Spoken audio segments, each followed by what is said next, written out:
Gimana ya cara Singapura menjadi negara maju, padahal negaranya kecil dan tidak memiliki sumber daya alam yang melimpah?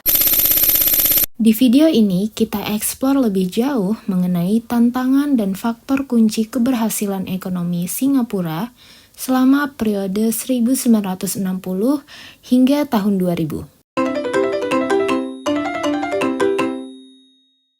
Periode 1960-an. Berawal dari menyerahnya Jepang saat Perang Dunia Kedua, wilayah Singapura kembali dikendalikan oleh Inggris. Sampai akhirnya terjadi pengusiran Singapura dari Malaysia akibat ketegangan rasial dan politik, dan resmi menjadi negara independen pada tanggal 9 Agustus 1965. Tantangan inti bagi Singapura dalam tahun-tahun awal kemerdekaannya adalah mengatasi masalah pengangguran tinggi. Yang harus dilakukan adalah menciptakan lapangan kerja yang banyak. Pemerintah Singapura menyadari bahwa cara terbaik untuk menciptakan lapangan kerja adalah melalui pertumbuhan sektor manufaktur yang luas. Sayangnya, tahun-tahun awal ini sektor manufaktur Singapura masih belum berkembang dan tentu saja membutuhkan modal yang besar untuk mendukung sektor tersebut. Saat itu juga Singapura masih sangat bergantung pada perdagangan dengan East India Company. Tahun 1960 mulai dibentuk Economic Development Board atau EDB. Lembaga ini berperan untuk menarik para investor asing dan mempromosikan industrialisasi di Singapura. Tujuannya untuk tercipta lapangan pekerjaan bagi rakyat Singapura, sehingga mengarah pada penurunan tingkat pengangguran dan peningkatan pertumbuhan ekonomi. Pejabat EDB berkeliling ke Amerika Serikat dan negara-negara Eropa Barat lainnya, mempromosikan Singapura sebagai lokasi yang tepat dalam mendirikan basis produksi dengan biaya yang rendah. Saat itu Singapura stabil secara politik dan memiliki tenaga kerja yang berkualitas dengan kemampuan berbicara dalam bahasa Inggris yang baik. Pada tahun 1967, dibentuklah Undang-Undang Insentif Pertumbuhan Keuangan yang memberi hak bagi EDB untuk memberikan status pionir kepada perusahaan asing, dengan potongan pajak hingga periode 5 tahun. Dampaknya apa ya? Terjadi penurunan biaya produksi perusahaan sekitar 20%. Dari sinilah mulai banyak perusahaan asing datang ke Singapura. Periode 1970-an. Sayangnya tingkat pengangguran Singapura masih sekitar 10%. Selain itu, Perang Dunia Kedua yang telah berakhir membuat Inggris harus keluar dari Singapura. Tapi dampaknya ternyata membuat Singapura kehilangan kepercayaan investor. Karena ya Singapura tidak memiliki dukungan yang cukup besar, apalagi dari sektor pertanian tidak melimpah. EDB terus mengkaji insentif pajaknya agar Singapura tetap menarik bagi investor eksternal. Mereka memperpanjang periode pembebasan pajak bagi bisnis baru dari 5 tahun menjadi 10 tahun. Dari insentif pajak ini, manfaat signifikan yang muncul yaitu semakin berkurangnya biaya produksi perusahaan, bahkan sampai 33%. Perusahaan-perusahaan nasional di sektor keuangan dan transportasi juga mulai didirikan, seperti Bank of Singapore dan Singapore Airlines. Perusahaan-perusahaan ini juga membantu menciptakan lapangan kerja dan meningkatkan infrastruktur di negara tersebut. Semua upaya ini membuahkan hasil pada tahun 70-an.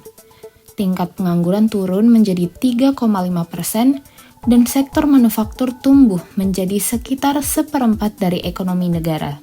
Akhirnya Singapura mendapatkan pengakuan internasional dengan tingkat pertumbuhan ekonomi tahunan yang tinggi, yaitu 10%. Periode 1980-an. Karena Singapura telah berhasil membangun industri dengan cepat dan menarik banyak investasi di periode sebelumnya, masalah lain pun datang. Yap, benar, ketersediaan tenaga kerja di Singapura mulai menipis.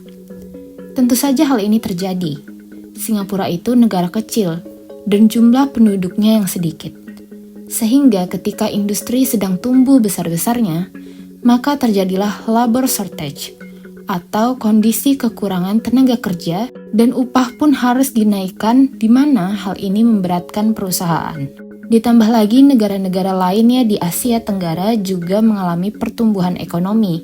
sehingga Singapura tidak bisa bersaing hanya dengan menawarkan upah rendah ketika perindustrian di negara tersebut sudah lebih matang dari negara lain. Untuk tetap kompetitif, Singapura harus beralih ke sektor yang lebih bernilai tinggi dan didukung tenaga kerja dengan keterampilan yang lebih tinggi pula. Tahun 1981, pemerintah Singapura membentuk Dewan Komputer Nasional atau NCB untuk pengembangan pembelajaran dan pelatihan bagi pekerja di industri teknologi informasi. Gunanya untuk menarik perusahaan-perusahaan IT global sehingga memproduksi dan menjual perangkat lunak mereka melalui Singapura. Sepanjang tahun 80-an inilah indikator makroekonomi Singapura menunjukkan tingkat pertumbuhan PDB yang tinggi dengan rata-rata 7,3%. Pada saat yang sama, proporsi tenaga kerja terampil meningkat dari 11% menjadi 22% pada tahun 1985. Periode 1990-an. Tantangan terbesar bagi ekonomi Singapura pada periode ini adalah mendorong negara ini untuk mengadopsi teknologi tinggi. Tujuannya agar ekonomi Singapura bisa beralih dari yang mengandalkan tenaga kerja berpendidikan rendah menjadi yang membutuhkan pekerja terampil di industri teknologi tinggi. Mulailah Singapura mengalokasikan miliaran dolar selama periode tahun 1991 hingga tahun 2000 untuk pengembangan teknologi. Investasi ini termasuk dalam pembangunan lembaga-lembaga pendidikan yang berfokus pada teknologi, seperti NUS, NTU, dan lembaga pendidikan tinggi lainnya. Singapura mencoba memperluas aktivitas ekonominya ke wilayah-wilayah tetangga yang menyediakan tenaga kerja berpendapatan rendah. Salah satu inisiatif penting saat itu adalah Segitiga Sijori atau Singapore, Johor, Riau yang dimulai pada pertengahan tahun 1990-an. Singapura menjadi pusat kegiatan ekonomi, sementara Johor di Malaysia dan wilayah Riau di Indonesia menjadi sumber daya tenaga kerja dan fasilitas produksi. Periode 2000-an. Setelah Singapura menikmati tingkat pengangguran yang rendah selama beberapa waktu lalu, sayangnya pada awal tahun 2000-an terjadi kembali peningkatan signifikan dalam tingkat pengangguran. Ini sebagian disebabkan oleh perlambatan ekonomi global yang mempengaruhi pertumbuhan lapangan kerja di Singapura. Tingkat pengangguran meningkat dari 2,4% menjadi 4% pada awal tahun 2001. Untungnya Singapura berhasil mengatasi tantangan ini dengan dorongan dari sektor manufaktur dan perdagangan ekspor yang kuat. Karena saat itu permintaan global juga kuat terhadap barang-barang elektronik. Hal ini mendorong pertumbuhan ekspor dan sektor manufaktur Singapura tumbuh sebesar 10,1% sejak tahun 2017. Pemerintah Singapura merespon tantangan ini dengan memperkenalkan program Workfare Income Supplement pada tahun 2007. Program ini bertujuan untuk memberikan dukungan finansial kepada pekerja berpendapatan rendah.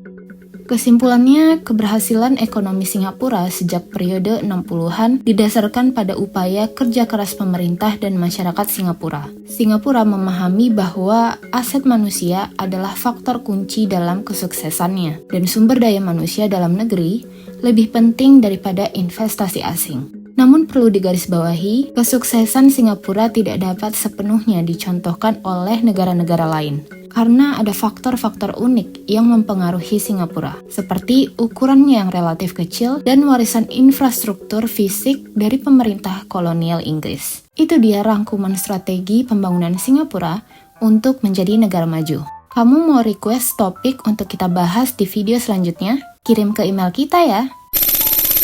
See you guys next time and bye!